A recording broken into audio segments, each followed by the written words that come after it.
दोस्तों, जीवन में पैसा कितना जरूरी है ये शायद मुझे बताने की जरूरत नहीं है। और ये लोग जो कहते हैं कि पैसों से खुशियां नहीं खरीदी जा सकती, उन्हें Jeff Bezos, Elon Musk, Bill Gates और मुकेश अंबानी को देखने के बाद सड़क पर जीवन बिताने वाले लोगों पर भी एक नजर डाल लेनी चाहिए। यकीनन आप पैसे का महत्व समझ जाएंगे। आज के जमाने में बिना पैसे के जीना लगभग नामुमकिन जैसा है। जीने के लिए पैसा उतना ही जरूरी चीज है जितना कि हवा, पानी और खाना। यही वजह है कि आज भिखारी से लेकर बिलियनर तक हर कोई पैसों को पाना चाहता है। यह सिर्फ एक कागज का टुकड़ा नहीं है। इस पैसे में इतनी ताकत है कि कभी जंगलों में रहने वाले इंसान आज आसमान की बुलंदियों को छू रहे हैं। पर इस पैसे की शुरुआत कहां से हुई, ये कब बना, कहां बना, कैसे इसने लोगों को अपना गुलाम बना लिया, और सबसे जरूरी पैसा क्या है, व्हाट इज मनी। आज के इस वीडियो में हम इन सभी सवालों के जवाब देने वाले हैं। वीडियो काफी ज्यादा इंटरेस्टिंग होने वाली है, इसीलिए आप लोग वीडियो के अंत तक हमारे साथ जरूर बने रहिए। और वीडियो शुरू करने से पहले चैनल को सब्सक्राइब कर लीजिए और बेल आइकन बटन दबा दीजिए। दोस्तों, क्या आपने कभी ये जानने की कोशिश की है कि आखिर इस वक्त पूरी दुनिया में कितना पैसा है? मतलब अगर पूरी दुनिया की पैसों को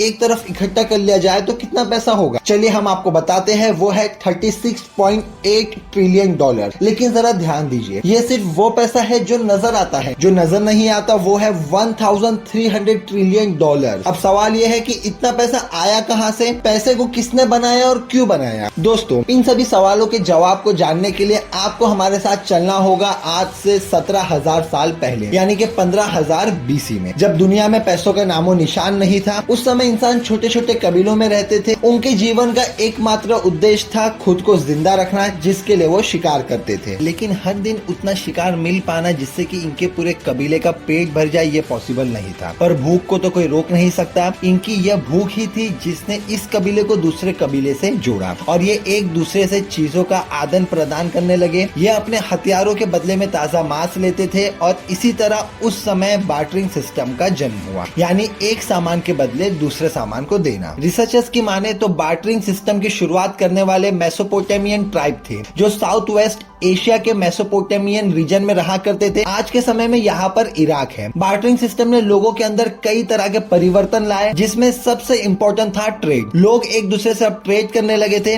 जो लोग एक समय अपने भोजन के लिए एक दूसरे के खून के प्यासे हुआ करते थे, वो अब व्यापार करने लगे थे। इसी के साथ समय बीतता गया और आबादी बढ़ती गई। हजारों साल बाद जब लोगों ने शिकार के साथ साथ अनाज उगाना भी शुरू कर दिया, तो उन्हें बार्टरिंग सिस्टम के अंदर कई तरह की खामियां देखने को मिली। आबादी अधिक होने की वजह से उन्हें ये याद रखने में काफी कठिनाइयां होने लगी कि किस इंसान को उन्होंने क्या दिया था और किससे क्या लेना है। इस समस्या से बचने के लिए उन्होंने मिट्टी के टुकड़ों के ऊपर लिखना शुरू कर दिया, जिससे अकाउंटिंग की शुरुआत हुई। लेकिन अभी भी बार्टरिंग सिस्टम में कई तरह की खामियां थी, जिसमें सबसे बड़ी खामी ये थी कि बार्टरिंग सिस्टम के लिए दोनों लोगों की रजामंदी होना जरूरी होती थी, क्योंकि कई बार ट्रेड करते समय एक इंसान को तो उसकी जरूरत का सामान मिल जाता था, लेकिन अगले व्यक्ति को वो चीज नहीं चाहिए होती थी जो सामने वाला उसे दे रहा है। इसीलिए एक समय के बाद इस तरह से ट्रेड करना काफी मुश्किल हो गया, और इस समस्या से छुटकारा पाने के लिए पैसे को जन्म दिया गया। लेकिन ये वो पैसे नहीं था जो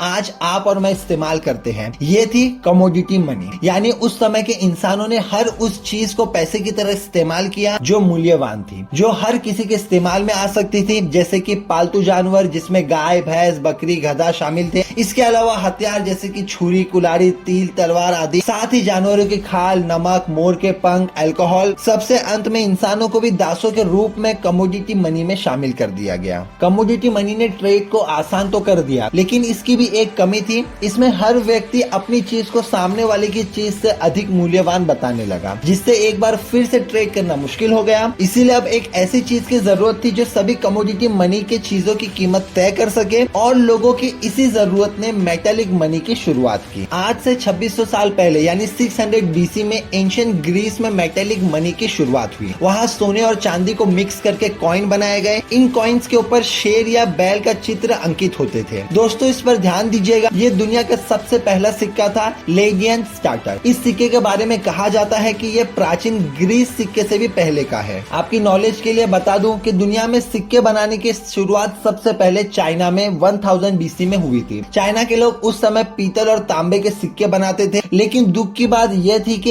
इन सिक्कों को लाइडेन स्टार्टर की तरह प्रसिद्धि नहीं मिली। लाइडेन स्टार्टर के बाद ही दुनिया में सिक्कों की भरमार आई। हर एक राजा, हर एक शासक ने अपने नाम के सिक्के निकाले, जिससे दुनिया का हर एक शख्स सिक्के का इस्तेमाल करने लगा। इन सिक्कों ने ट्रेड में क्रांति ला दी। वैसे देखा जाए तो मेटल मनी भी कमोडिटी मनी का ही हिस्सा है। फिर समय आया 500 BC का, जब ओवरसीज ट्रेडिंग अपने पीक पर थी। उस समय व्यापार इन्हीं सिक्कों के जरिए होता था, लेकिन इन सिक्कों की सबसे बड़ी कमी इनका वजन था। वजन अधिक होने के साथ साथ ये समुद्री जहाज में बहुत अधिक जगह लेते थे। इन्हें ट्रांसपोर्ट करने में बहुत अधिक समय लगता था। इसी वजह से इनकी चोरी होने का खतरा भी बढ़ गया था। इन सिक्कों को गिनने में भी काफी ज्यादा मुश्किल होती थी। इसीलिए अब सिक्कों की जगह पर एक ऐसी चीज की जरूरत महसूस हुई जो वजन में हल्की हो और आसानी से स्टोर और काउंट की जा सके। वैसे ये कहावत तो आप लोगों ने सुनी ही होगी, necessity is the mother of invention, यानी आवश्यकता ही आविष्कार की जननी है। और यही पेपर मनी के साथ भी हुआ। लोगों की जरूरतों ने पेपर मनी को जन्म दिया। ईयर 1289 में मंगोल चाइना के शासक, जो कि चंगेज खान के पोते थे, कुबलाई खान ने बाघ की छाल से सबसे पहला पेपर मनी को बनाया। इस पेपर मनी को उस समय IOU यानी कि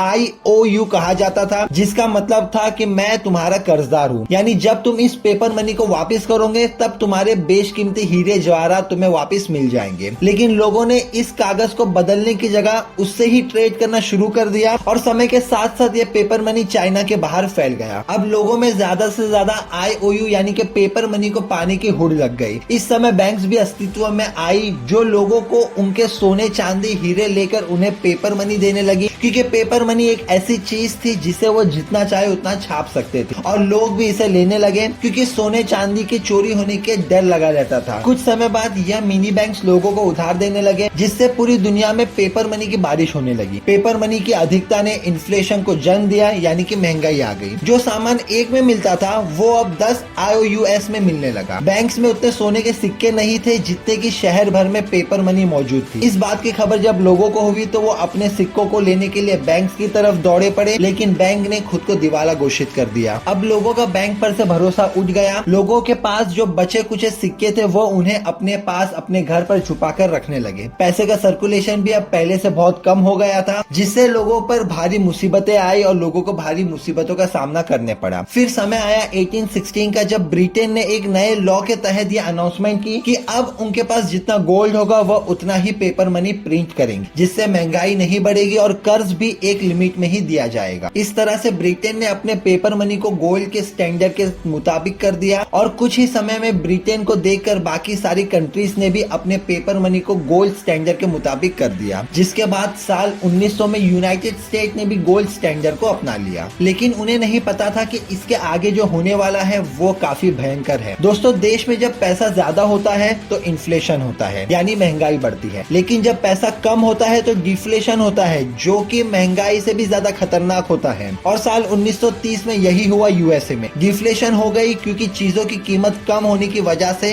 कंपनी इतना पैसा नहीं कमा पा रही थी कि वो अपने एम्प्लॉयज को सैलरी दे सके। ऐसी सिचुएशन में लोगों के पास ना तो जॉब थी और ना ही पैसा। जिसके बाद इस मुसीबत से बचने के लिए साल 1933 में प्रेसिडेंट फ्रैंकलिन डी रॉसवेल्ट ने गोल्ड और डॉलर के कनेक्शन को हमेशा के लिए खत्म कर दिया, जिससे बैंक्स के पास उनकी फिर से पुरानी ताकत लौट आई और अब वो एक बार फिर से पूरी जोर शोर से नोट छापने लगे। और फिर कुछ ही समय बाद इन्फ्लेशन की नौबत आ गई, जिसे कंट्रोल करने के लिए एक बार फिर से अमेरिका ने सेंट्रल बैंक FED की स्थापना की, जिसका काम ये रेगुलेट करना था कि देश में पैसा न तो ज्यादा हो और ना ही कम हो, लेकिन वो पैसा जिसे लोग गोल्ड में कन्वर्ट कर सकते थे अब वो एक कागज का टुकड़ा बनकर रह गया था, जिसे फियाट मनी कहा गया। दोस्तों, दुनिया में जितनी भी करेंसी है वो सभी फियाट मनी है। फियाट मनी यानी कि वो करेंसी जिसकी कोई आंतरिक मूल्य नहीं है, लेकिन सरकार द्वारा लीगल टेंडर यानी कि कानूनी मुद्रा के रूप में स्वीकार किए गए हैं। इसीलिए ये कागज की करेंसी हमें वो सब कुछ दिलाती है जिसकी हम चाह रखते हैं। तो दोस्तों, आज के इस वीडियो में फिलहाल इतना ही। उम्मीद है कि आपको काफी कुछ जानने और समझने को मिला होगा। दोस्तों, अगर इसी तरह के और भी टॉपिक्स आपको हिस्ट्री पर चाहिए तो नीचे कमेंट सेक्शन में जरूर लिखिए, मैं उस पर भी वीडियोस बना के अपलोड कर दूंगा। और चैनल पे नहीं हो तो चैनल को सब्सक्राइब कीजिए, बेल आइकन बटन दबाइए, ताकि इस तरह के और कोई भी इंटरेस्टिंग वीडियोस हम अपलोड करें तो आपको नोटिफिकेशन आए एंड आप वीडियो का मजा ले सके। तो इसी के साथ मिलते हैं नेक्स्ट वीडियो में। Till then stay tuned with the channel, take care, bye bye and thanks for watching.